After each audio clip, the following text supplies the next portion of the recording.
The feed never changed.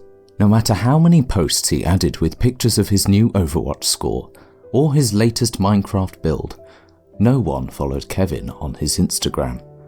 He tried to add 3 or 4 new photos a day, and possibly even a video or 2 of his gameplay, but no one cared.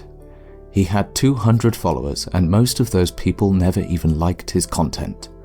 He was frustrated. His mum's basement was dank and dark. He hated his minimum wage job at the local fast food restaurant, and he was lonely. The only girl that ever paid him any attention was that barista in the coffee shop he went to once, a year ago, and she was probably only acting that way for a bigger tip. Joke's on her though, he never tips. Kevin took a picture of his screen. His latest Final Fantasy playthrough achievements list and his Platinum Award were clearly visible. This had to attract some attention. He posted this to his feed and had some courage to browse through other people's new posts. After a few minutes of soaking in the social media, he got a soft alert sound and a notification popped up. Bella Ann hearted your photo, the notification read, and he swiped it away. What a weird thing for a girl to like. Was she even a follower of his? Another chime came through, and he got a subscription notice and a confirmation that a comment was posted on this picture. Perplexed and excited at the recognition, he opened the picture and scrolled to her comment. Her profile picture was that of a beautiful young woman with almond eyes and jet black straight hair. She must have been Japanese, and he could see her holding a small statue in her hand, but the profile picture was too small to see the fine details. He looked at the comment. "Wow, congratulations, I can't imagine how hard this was all it said, but it was there. He decided that this was a pretty hard feat to achieve and nodded confidently to himself. He tapped his phone screen frantically to get a reply to her. Response time matters after all. "Thanks. If you ever need any tips or tricks, just let me know," was his reply. And with that he felt as if his job was done, and she would never be seen again. Yet, a few minutes later, he got another notification, the sound one he had never heard before. It was a message from Bella Ann, thanking him for the kindness and offer of playing the game. He replied with some kind gestures, giving her some tips and timeframes to reach certain achievements. She seemed engaged in the conversation, and like she actually knew what she was talking about. The two of them messaged back and forth, and eventually he shared his phone number with her so they could text more easily. They texted throughout the night, and he didn't even play any video games.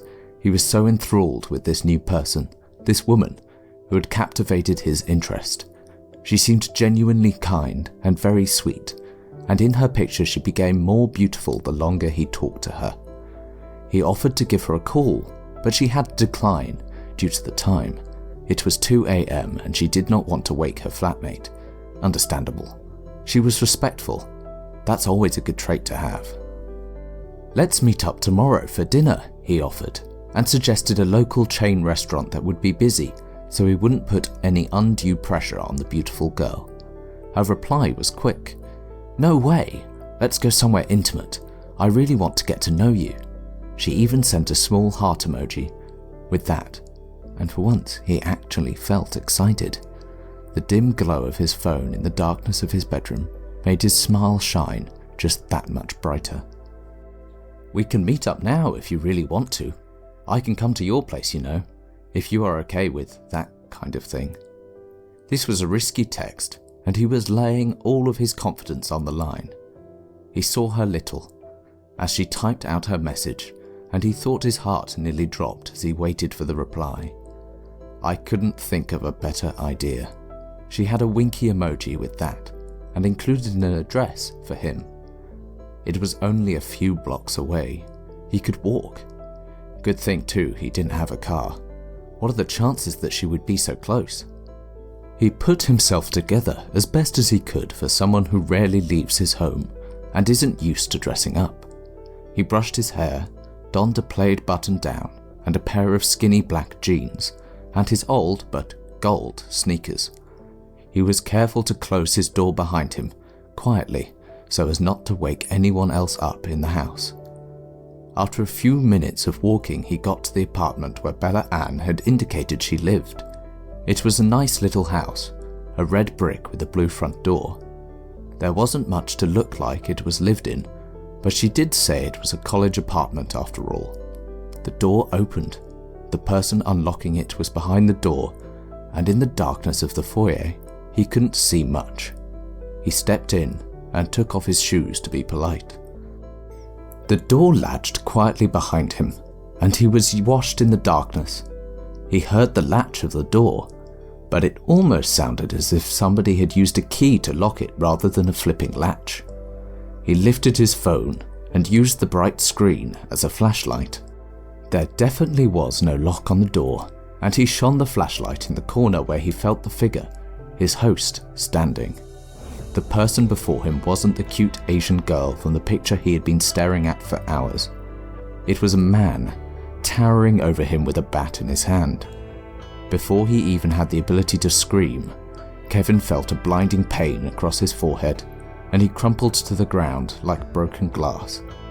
He felt a warm trickle running across his face, and the man, still illuminated in the soft shine of the phone, stepped over him and wrapped him in rope. In the effort, he stepped on Kevin's phone, breaking it with a crunch and sentencing him to his fate in complete darkness.